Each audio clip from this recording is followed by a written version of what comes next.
Hey guys, think you could survive the Wild West? Let me paint you a picture. It's 1875. You haven't bathed in 8 weeks. Your teeth are rotting because the only dentist in town is a drunk barber with pliers. You just ate hardtack so infested with weevils that you had to dunk it in coffee to make the bugs float to the top. And that's just breakfast. Tonight, we're diving into why the Wild West wasn't romantic gunfights and noble cowboys. It was disease ridden, violent, and so filthy that the phrase smells like a cowboy became an actual insult. From the outhouse that's trying to kill you to the cholera that actually will, we're covering every brutal, disgusting detail of frontier life. So before you get comfortable, take a moment to like the video and subscribe, but only if you genuinely enjoy what I do here.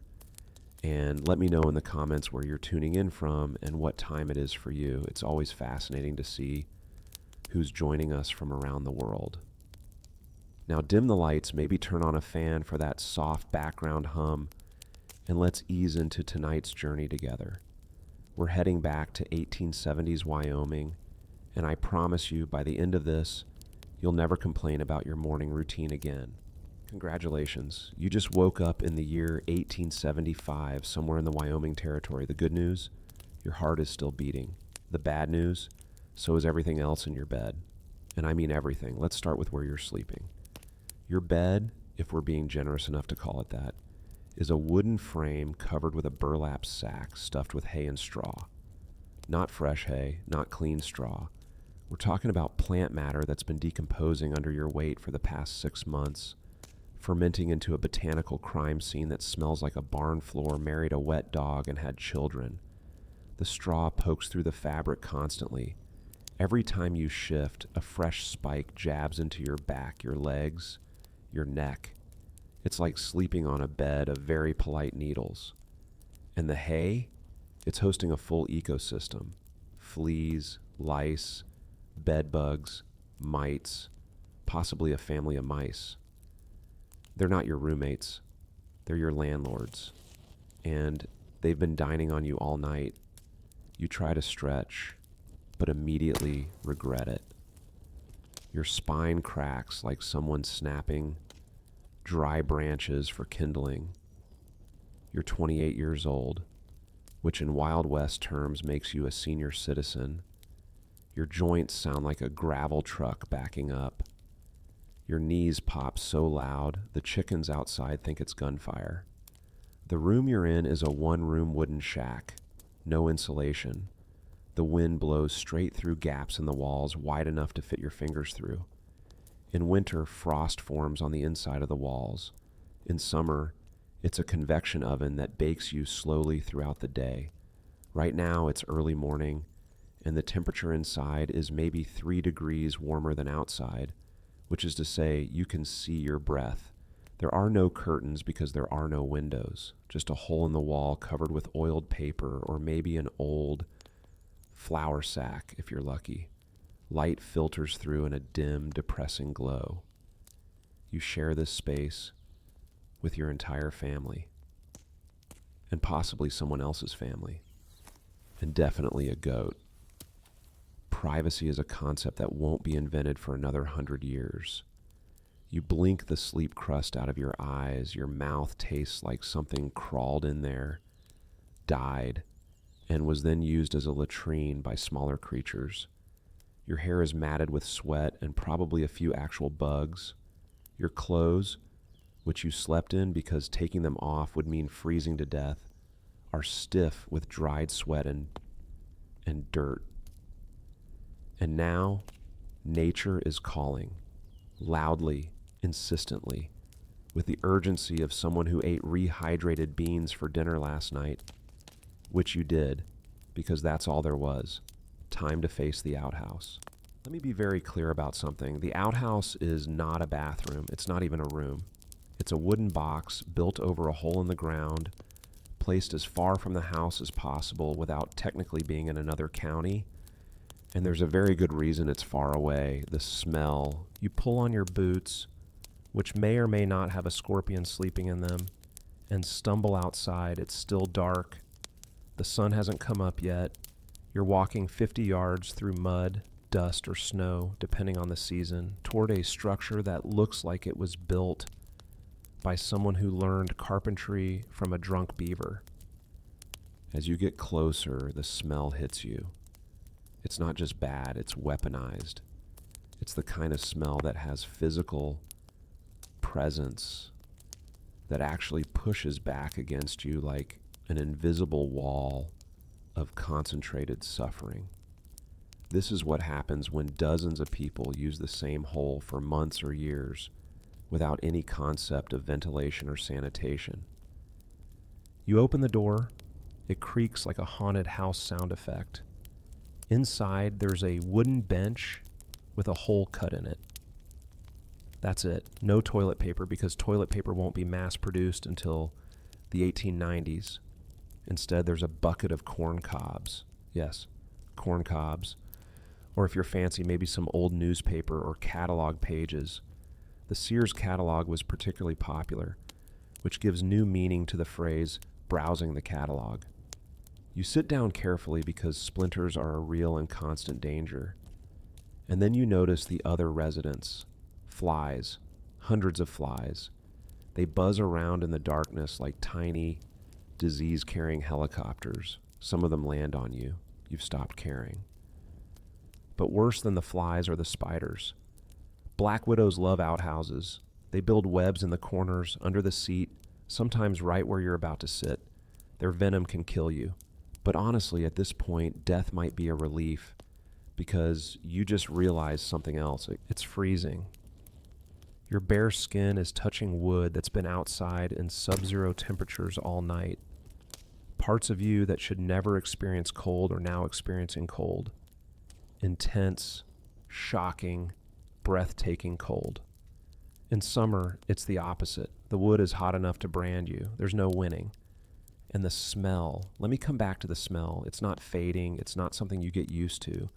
Every breath is a reminder that humanity's relationship with its own waste is deeply, fundamentally broken in the 1870s. You try to breathe through your mouth, but that just makes you taste it. You finish as quickly as possible, grab a corn cob, do what needs to be done, and flee. You don't wash your hands because there's no running water. There's barely any water at all. The nearest stream is a 10-minute walk away, and you're not making that trip just to rinse your hands. Nobody does. Handshakes aren't popular in the Wild West, and now you know why. By the time you get back to the shack, you're already exhausted, and the sun still hasn't come up. Your day hasn't even started yet. Let's talk about bathing, or more accurately, let's talk about not bathing, because in the Wild West, bathing was something that happened maybe once a month if you were obsessive about cleanliness. Most cowboys, once every 2 or 3 months. Some went 6 months or more without soap touching their skin. This isn't laziness. This is survival. Water is scarce. Out on the trail, you're moving cattle across hundreds of miles of dry prairie. There are no lakes. There are barely streams. The water you do find is used for drinking first, horses second, cooking third. Bathing doesn't even make the list. Even in towns, water has to be hauled from wells or rivers in heavy buckets. Heating that water requires wood, which costs money and effort. Then you need soap, which is made from animal fat and wood ash, and feels like rubbing sandpaper mixed with lye on your skin. It strips away dirt, sure, but it also strips away a layer of your actual skin. So most people just didn't bother. Body odor wasn't just common, it was universal. Everyone smelled. Men, women, children, dogs, horses, the town itself. The entire frontier reeked of unwashed humanity, animal waste, wood smoke, and desperation. The phrase "smells like a cowboy" became actual slang. When cattle drivers came into town after months on the trail, people could smell them coming from blocks away. They weren't just dirty, they were biologically hazardous. Many had open sores, rashes, staph infections, or strep infections from the combination of filth, friction, and the same clothes worn for months without washing. Speaking of clothes, You owned maybe 2 outfits, one you wore every day, one you saved for special occasions like weddings or funerals or Sundays. The one you wore daily, you wore it for months. Same shirt, same pants, same undergarments, if you even wore undergarments. You slept in these clothes, you worked in these clothes, you sweated through these clothes in summer and froze in them in winter. Washing clothes was an all-day affair. You had to haul water, heat it, scrub the fabric on a washboard, rinse it, wring it out, and hang it to dry. In dry climates, it might take a day. In humid areas, or during rainy seasons, your clothes might stay damp for days, growing mold while they hung there.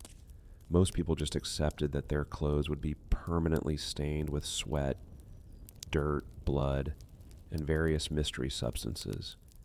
And the smell built up, layer after layer of dried sweat, dead skin cells, bacteria. Your clothes became ecosystems. Lice lived in the seams. Fleas hopped from person to person through shared fabric. If you sat next to someone at a saloon, you might leave with their bugs. Hair washing was even rarer. Women might wash their hair once a month with a mixture of whiskey and castor oil, then rinse with rainwater or borax. Men often didn't wash their hair at all. They just combed it. Brushing was considered sufficient.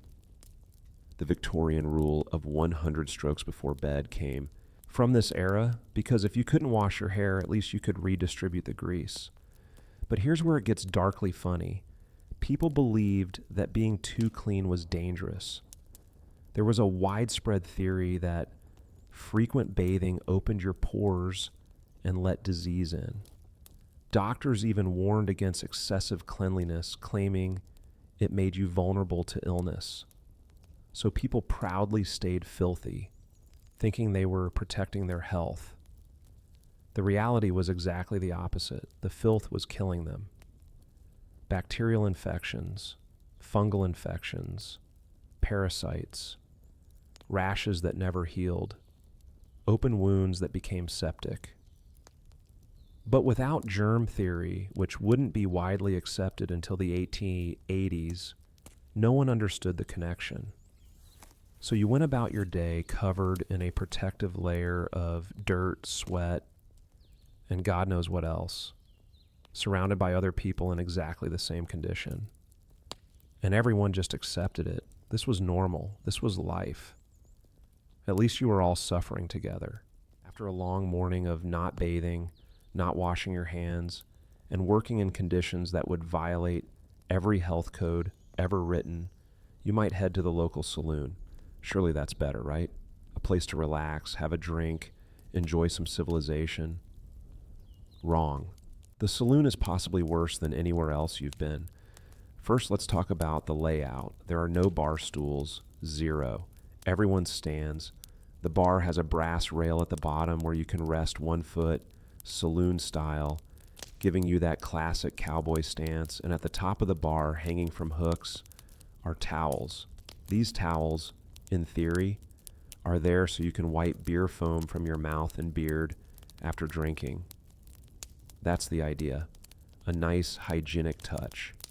The reality? These towels are shared by every single person who walks through the door.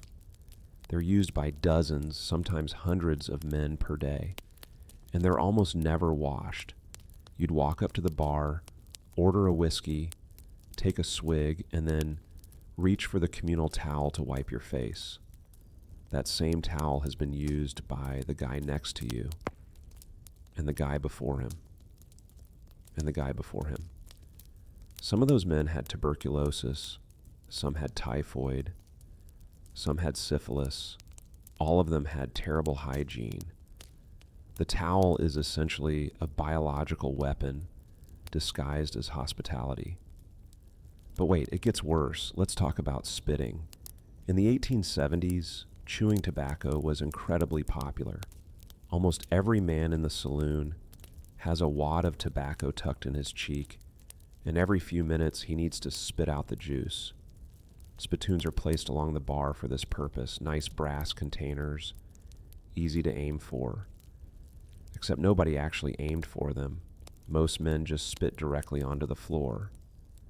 The floor of every saloon in the West is covered in sawdust, specifically to absorb the constant rain of tobacco juice, saliva, and occasionally blood. The sawdust soaks it all up like a giant, disgusting sponge. And then people walk on it, stand on it, sometimes fall on it after too much whiskey. The sawdust becomes a breeding ground for bacteria, viruses, and every respiratory disease known to man. Tuberculosis spreads through saliva. Pneumonia thrives in these conditions. The sawdust, in many cases, is literally killing people. Some progressive towns tried to ban spitting. They posted signs. They imposed fines. Nobody cared. Spitting was a deeply ingrained habit. Men spit indoors, outdoors, at church, at home, everywhere. And the saloon floor was the epicenter. Now let's talk about the rooms upstairs. Many saloons doubled as boarding houses. Travelers could rent a room for the night, usually for $1 or less. Sounds like a deal. Until you realize you're sleeping in a room directly above the bar, where men are drinking, spitting, fighting, and occasionally shooting each other. The noise never stops. And the bed?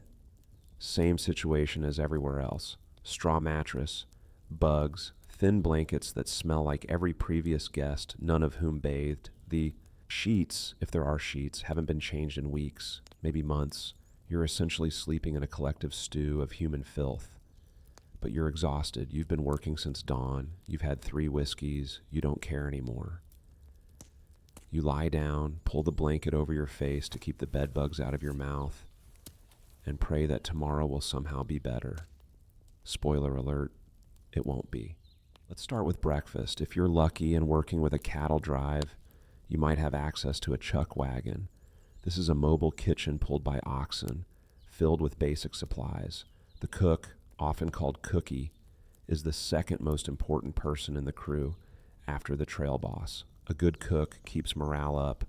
A bad cook gets shot. I'm not exaggerating. Men have been killed over bad biscuits. Cookie wakes up at 4 a.m. to start the fire and begin cooking. By sunrise, breakfast is ready. What's on the menu? Coffee. Thick, black, strong enough to dissolve a horseshoe.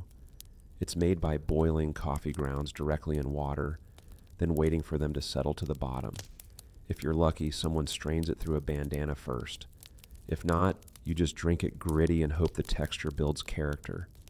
Next, biscuits. Sourdough biscuits, if Cookie is skilled and has been maintaining a sourdough starter. Otherwise, regular biscuits made from flour, water, salt, and baking powder. They're dense, heavy, chewy. You dip them in gravy made from bacon grease and flour, which tastes like salted fat because that's exactly what it is. Sometimes there's bacon or salt pork. This isn't the bacon you know. This is pork that's been preserved in so much salt that it's basically a meat-flavored salt lick. Before you can eat it, you have to soak it in water for hours, changing the water multiple times to flush out enough salt that it won't make you vomit. Even then, it's chewy, tough, and aggressively salty. If you're really lucky, there might be eggs, but eggs don't keep well in the heat, so that's rare. More likely, you're eating beans. Beans for breakfast, beans for lunch, beans for dinner, pinto beans, navy beans, kidney beans, cooked in a pot with water, salt, maybe some onions if anyone bothered to buy them in town. Beans were nicknamed prairie strawberries and musical fruit for reasons that become obvious within a few hours of eating them. Intestinal gas was a constant, universal problem. Everyone was bloated, everyone was uncomfortable, and everyone contributed to an atmosphere that made the already terrible hygiene situation even more unbearable.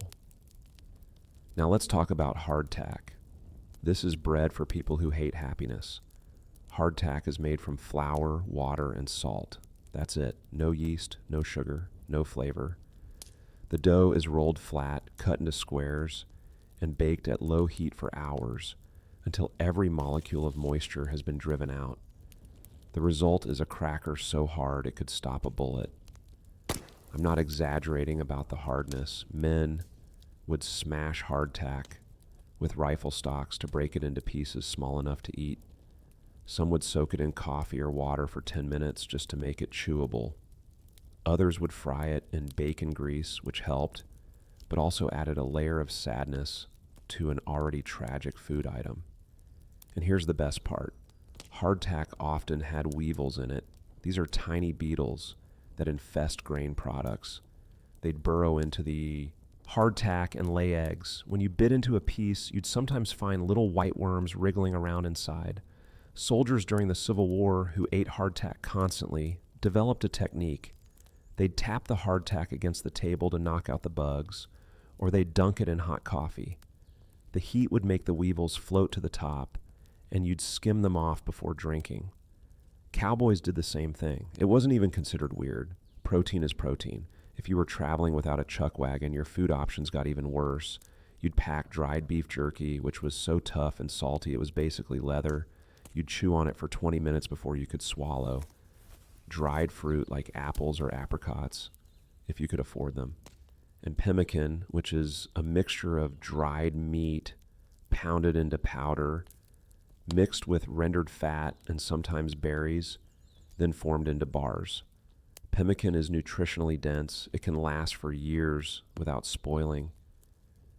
It's also spectacularly unpleasant to eat. Imagine chewing on a candle made of meat. That's pemmican. Vegetables? Forget it. Fresh vegetables didn't travel well and spoiled quickly. If you were near a town, you might get potatoes. That's it. One vegetable, potatoes. Boiled, fried, or baked in the coals. No variety, no nutrition, just starch. Scurvy, a disease caused by vitamin C deficiency, was common among cowboys and settlers. Your gums would bleed, your teeth would loosen, old wounds would reopen. You'd feel exhausted all the time, and the cure was simple. Eat an orange. But oranges were expensive and rare, so people just suffered.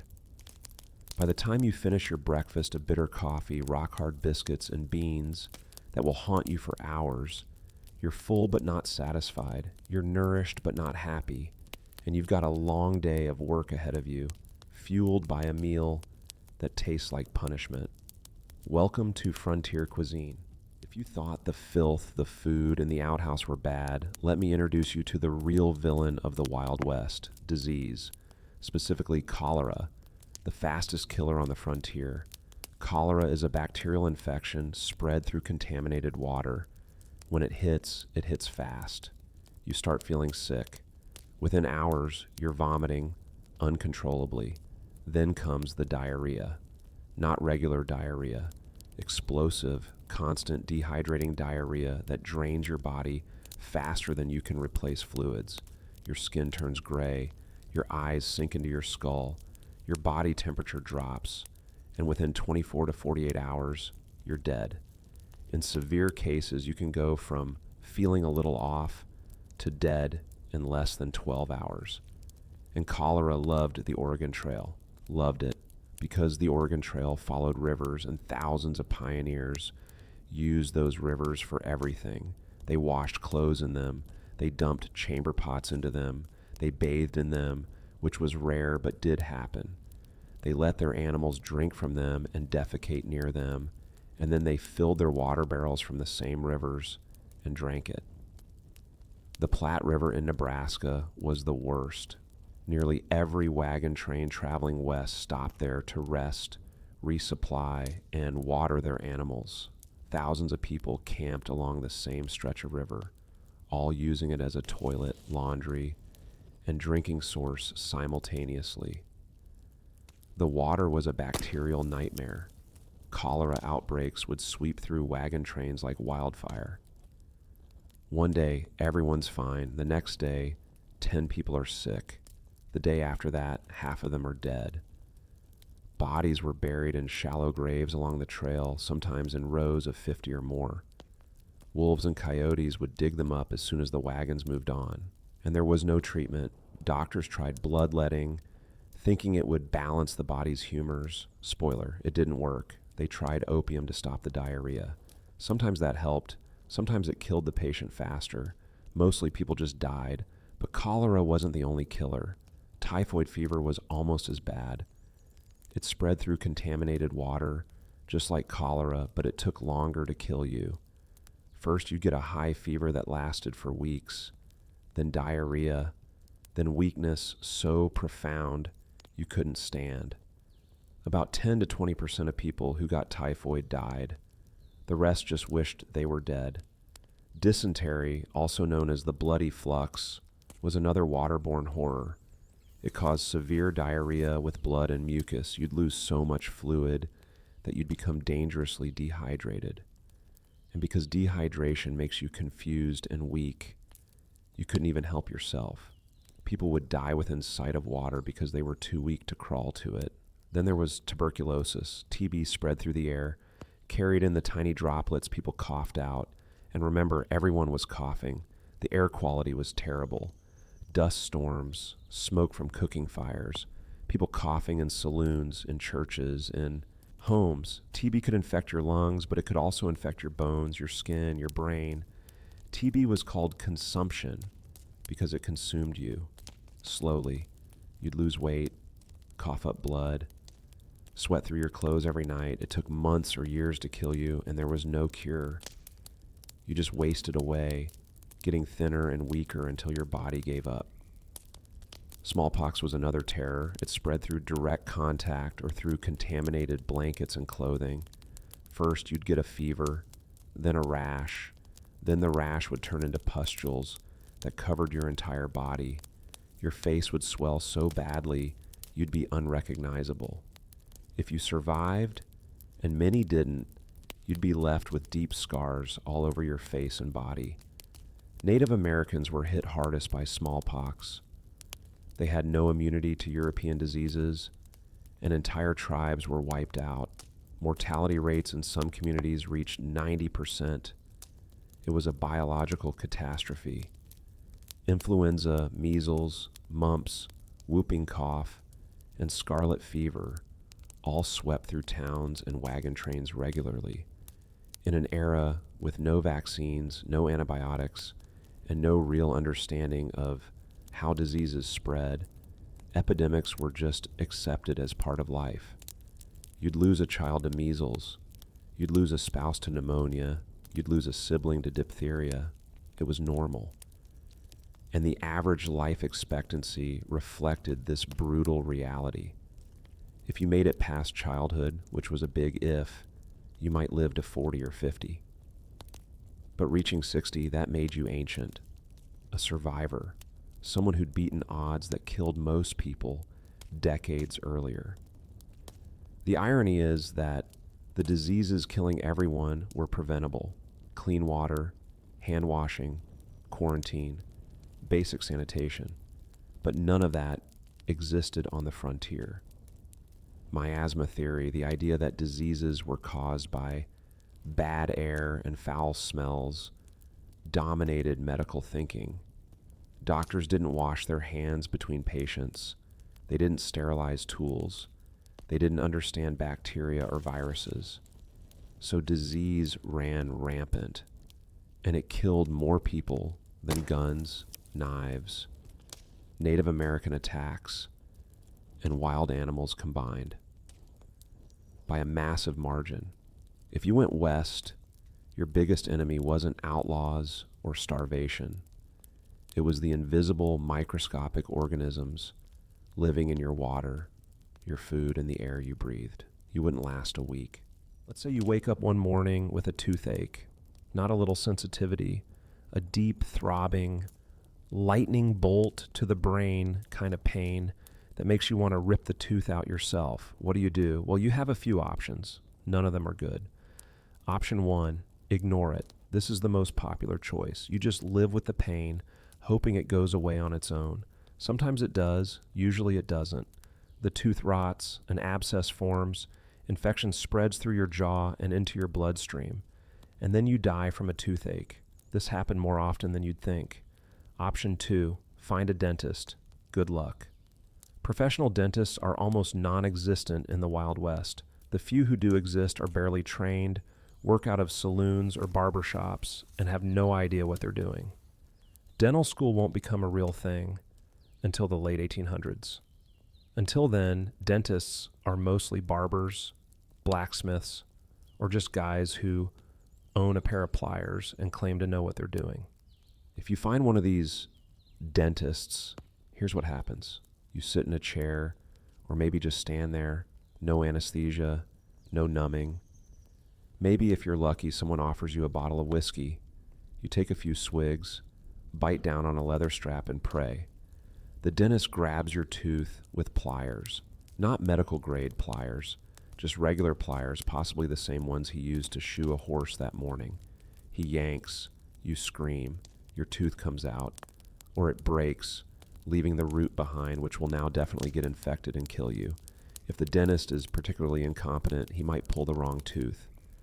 This happened. There's a story about an outlaw named Clay Allison who went to a dentist in Wyoming in the 1880s.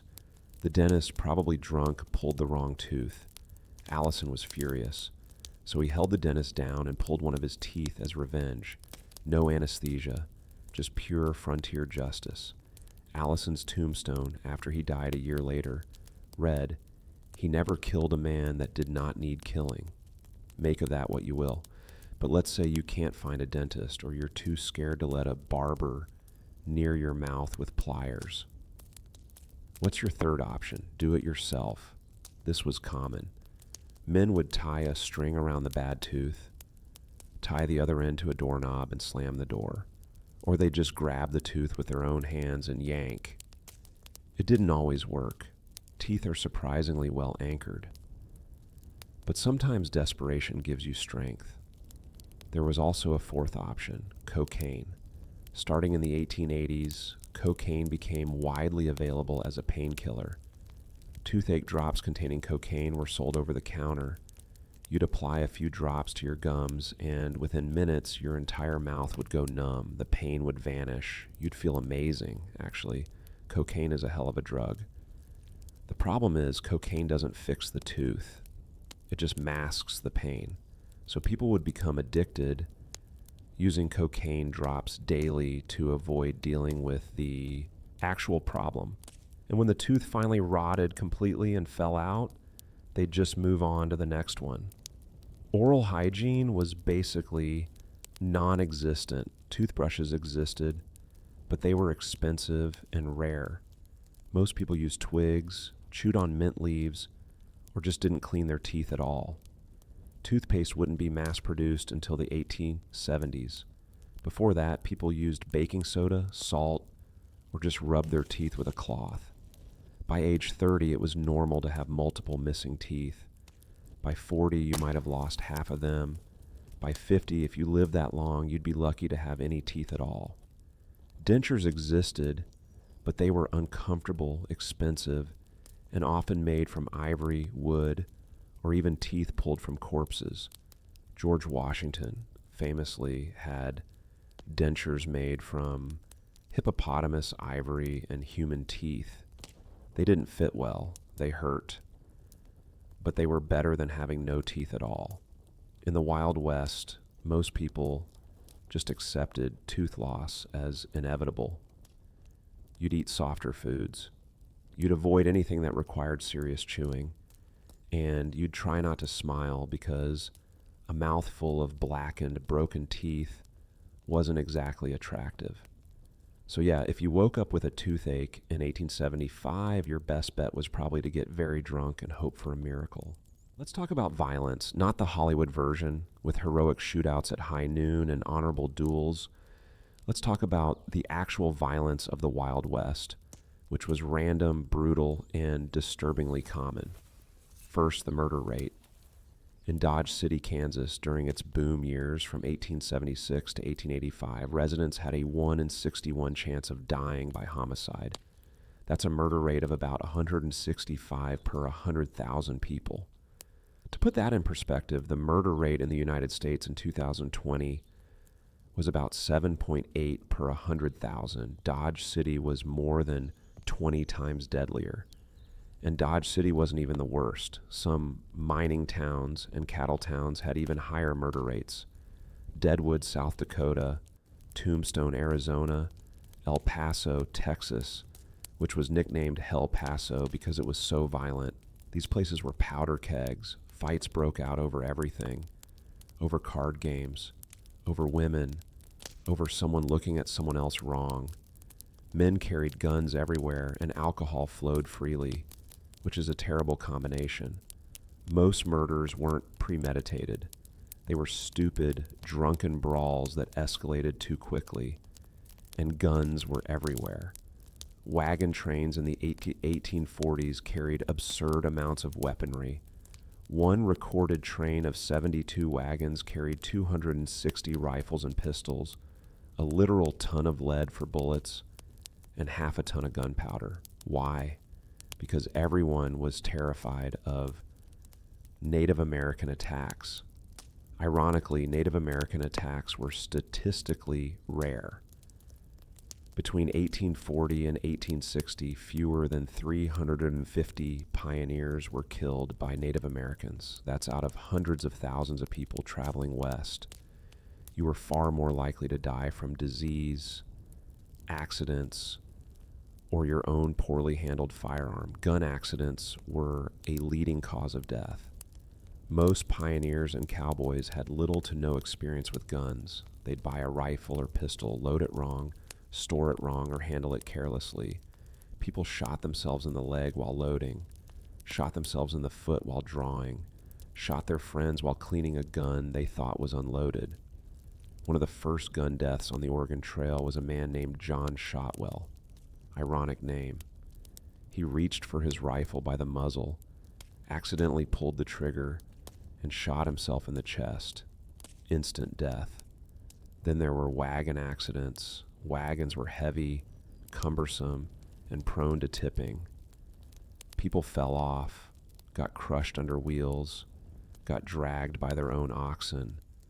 Children were especially vulnerable. They'd be playing near the wagon trip and get run over. Entire families would be traveling west, and by the time they arrived, they'd be missing one or two children. Drowning was another major killer. Crossing rivers was one of the most dangerous parts of any journey west. The rivers were fast, cold, and unpredictable. Wagons would tip, people would be swept away, entire families would drown together, their bodies found miles downstream days later. And then there were the animals, not wolves or bears, though those were dangerous. I'm talking about the animals people traveled with, oxen, horses, mules. These animals were massive, strong, and sometimes aggressive. People were kicked in the head by horses and died instantly, gored by oxen, trampled in stampedes when something spooked the herd. Bison, which still roamed the plains in massive herds, were another hazard. A stampeding herd of bison could crush anything in its path. Wagon trains that happened to be in the wrong place at the wrong time could be overrun in minutes. Snakes were a constant threat, rattlesnakes in particular. You'd be walking through tall grass, step on a snake, and get bitten. Without anti-venom, which didn't exist yet, you'd either survive or you wouldn't. Most people survived, but it was agonizing. Your leg would swell to twice its normal size. You'd vomit, sweat, and hallucinate. And even if you lived, you might lose the limb to infection. And let's not forget the weather. Blizzards killed people every winter. They'd be caught out on the trail, unable to find shelter, and freeze to death. Heat stroke killed people every summer. Dehydration was a constant risk in the desert regions. Then there were the bizarre deaths, the kind that make you wonder how anyone survived at all. A man named Andrew Millett died in 1893 after being hit in the head with a whiskey bottle.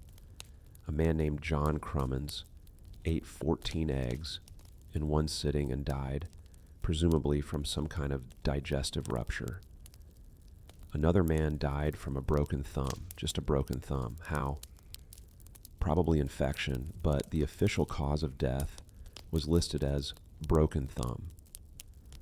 One particularly tragic death certificate from 1883 simply lists the cause of death as God knows. The doctor had no idea what killed the person. It was just one of those things. The point is, death was everywhere. It was mundane. It was expected.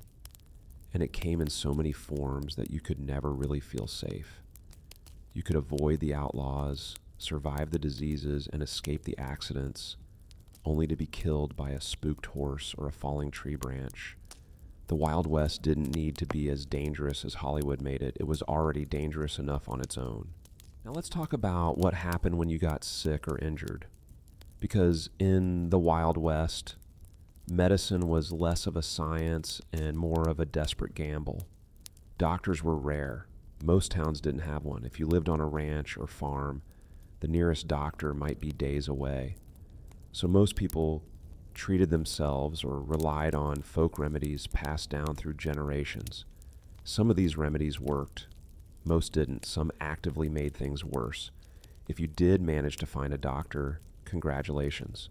You've just hired a man who learned medicine by reading books, maybe attending a few lectures, and practicing on people who had no other options. Medical school existed, but it was inconsistent. Some schools taught anatomy and surgery. Others just handed out diplomas to anyone who paid tuition. Germ theory, the understanding that diseases are caused by bacteria and viruses, was still being debated in the 1870s and 1880s. Most doctors believed in miasma theory.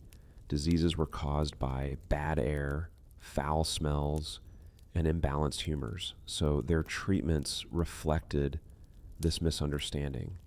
Bloodletting was still popular. The theory was that many illnesses were caused by having too much blood or bad blood, so the solution was to drain some out. Doctors would use lancets to cut open veins, or they'd apply leeches to suck out blood. Sometimes they'd drain a pint or more. This was a terrible idea. If you were already sick, losing blood made you weaker. If you had an infection, it didn't help at all. But doctors kept doing it because that's what they'd been taught. Leeches were especially popular. They'd attach to your skin and suck blood until they were full and fell off. Some people accidentally swallowed leeches when drinking from streams. The leeches would attach to the inside of their throat or stomach, causing bleeding and choking. There are records of people dying from this. Another common treatment was purging. If you were sick, doctors assumed you needed to expel the bad humors through vomiting or diarrhea. So they'd give you emetics to make you vomit, or strong laxatives to make you, expel everything else. Calomel, a mercury compound, was a popular purgative. It was also extremely toxic. Long-term use caused mercury poisoning, which led to tooth loss, tremors, kidney failure, and death. But doctors kept prescribing it because it worked, meaning it made people vomit and defecate violently. For pain relief, there were a few options. Whiskey was the most common. Got a broken bone. Drink whiskey. Need surgery.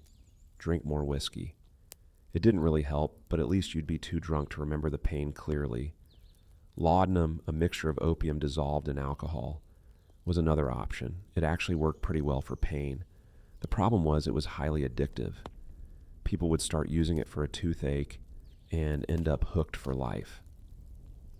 Opium addiction was rampant in the 19th century, and many of those addicts started with legitimate medical use. Morphine, a more concentrated form of opium, became widely available after the Civil War. It was incredibly effective for pain, but also incredibly addictive. Soldiers who were treated with morphine during the war often came home as addicts. If you needed surgery, good luck. Anesthesia existed by the 1870s. Ether and chloroform could knock you out so you didn't feel the surgery. But many frontier doctors didn't have access to them, didn't know how to use them safely, or didn't trust them. So surgeries were often performed on fully conscious patients who were just held down by several strong men while the doctor worked as fast as possible. Amputations were common. Got a badly broken leg? Amputate it. Severe infection in your arm? Amputate it. Gangrene in your foot? You get the idea. The logic was simple. Better to lose the limb than die from infection. And honestly, that logic was often correct. But the procedure was horrific. The The doctor would cut through skin, muscle, and bone with a saw. No painkillers except maybe whiskey, blood everywhere. The patient screaming. Then the doctor would cauterize the wound by pressing a red-hot iron against the stump to seal the blood vessels. The smell of burning flesh would fill the room. If you survived the surgery, you still had to survive the recovery. Infections were almost guaranteed because doctors didn't sterilize their tools. They'd wipe them on their aprons and move on to the next patient. Many people survived the surgery only to die from sepsis a week later. And here's the thing, Native American medicine was often far superior to white frontier medicine. Native tribes had centuries of knowledge about which plants could treat pain, infection, inflammation, and fever. But white doctors dismissed this knowledge as superstition. They refused to learn from it, and countless people died as a result. So if you got sick or injured in the Wild West, your best bet was honestly to just hope your body could heal itself. Because the doctor, if you could find one, was just as likely to kill you as save you. Before we wrap up this nightmare tour of the Wild West, let's talk about how people actually got there. Because getting to the West was often deadlier than living there. The Oregon Trail was the main route for pioneers heading west in the 1840s through 1860s. It stretched roughly 2,000 miles from Missouri to Oregon, and it's been called the longest graveyard in America. That's not an exaggeration. Between 1840 and 1869, an estimated 400,000 to 500,000 people traveled the Oregon Trail. Of those, about 10% died along the way. That's 40,000 to 50,000 deaths. Do the math, and you get an average of more than 20 graves per mile. The journey took 4 to 6 months, depending on weather and luck. Families loaded everything they owned into covered wagons pulled by oxen. They walked alongside the wagons because riding in them was too uncomfortable. The wagons had no suspension. Every bump, every rock, every rut jolted you so hard your teeth rattled. Children walked too. Elderly people walked. Pregnant women walked. Some gave birth on the trail, sometimes successfully, often not. Infant mortality was staggeringly high. Many families buried children along the way. The leading cause of death, by far, was disease. Cholera, typhoid, dysentery. We've already covered these. But on the trail, they were even worse because there was no escape. You were traveling in close quarters with dozens or hundreds of other people. If one person got sick, everyone got sick. Second leading cause of death, accidents, gun accidents as we discussed, wagon accidents, drowning during river crossings, people falling off wagons and being crushed by wheels, oxen trampling people. The trail was a disaster waiting to happen, and it happened constantly. Third, starvation. If your wagon broke down, or your oxen died, or you got delayed by weather, you could run out of food. Some families resorted to eating leather, bark, and eventually each other. The Donner Party, trapped in the Sierra Nevada mountains during the winter of 1846, became infamous for this. Nearly half of them died. The survivors ate the dead. After that, the whole nation knew, don't get delayed. Get through the mountains before winter, or you're dead. Graves along the trail were shallow. There was no time to dig deep. Bodies were wrapped in blankets, laid in the dirt, covered with rocks if possible, and marked with a wooden cross or nothing at all. Wolves, coyotes, and other scavengers would dig them up as soon as the wagons moved on. One particularly grim detail, children on wagon trains would hunt for skulls. They'd search old graves, find human skulls, and carve messages on them. Bible verses, poems, little notes. Then they'd leave the skulls along the trail for others to find. It was morbid entertainment. And contrary to popular belief, Native American attacks were rare, very rare. Between 1840 and 1860, fewer than 350 pioneers were killed by Native Americans. Compare that to 40,000 deaths from disease, and you'll see why Hollywood got it wrong. The real enemy wasn't people. It was nature, bacteria, and bad decisions. Most pioneers who made it to Oregon or California arrived exhausted, sick, traumatized, and much poorer than when they started. But they made it, and that was enough. That was victory.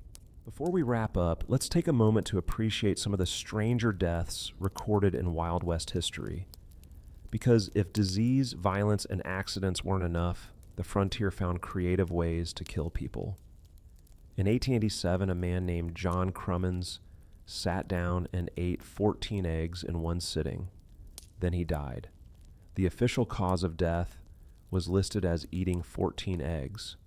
Whether it was a digestive rupture, choking, or just his body giving up in protest, we'll never know. But he's remembered forever as the guy who died from eating too many eggs. In 1893, Andrew Millett was struck in the head with a whiskey bottle and died. The circumstances aren't clear, but one assumes it wasn't friendly. In 1880, James Wolfkins was mauled to death by a bear. This was one of the last recorded bear attacks in the Black Hills of South Dakota. Bears were still around and they were still dangerous, but most people were smart enough to avoid them. James apparently was not. In 1883, Richard Freudenberg was gored by a buffalo. American bison are massive, fast, and surprisingly agile. If one decides it doesn't like you, you're done. Richard learned this the hard way. In 1886, a man named Henry Hartendorf drank too much whiskey and died. Not from alcohol poisoning over time, he just drank an enormous amount in one sitting and his body shut down. The official cause of death was excessive red-eye consumption. At least he probably died happy. Also in 1886, a man identified only as F.C. Graham died from a broken thumb, just a broken thumb. How? Most likely the thumb became infected, the infection spread, and he died from sepsis. But the official record just says broken thumb, which makes it sound like the thumb itself was lethal. In 1883, a doctor filled out a death certificate and, when asked for the cause of death, wrote, "God knows." He had no idea. The patient just died, and the doctor couldn't figure out why. This was disturbingly common. Medical knowledge was so limited that many deaths were simply unexplainable. But my favorite bizarre death is this. A man died after being struck by a falling body. Not a falling tree, not a falling rock, a falling body. Someone else fell off something, landed on him, and killed him. Imagine explaining that to the afterlife bouncer. How'd you die?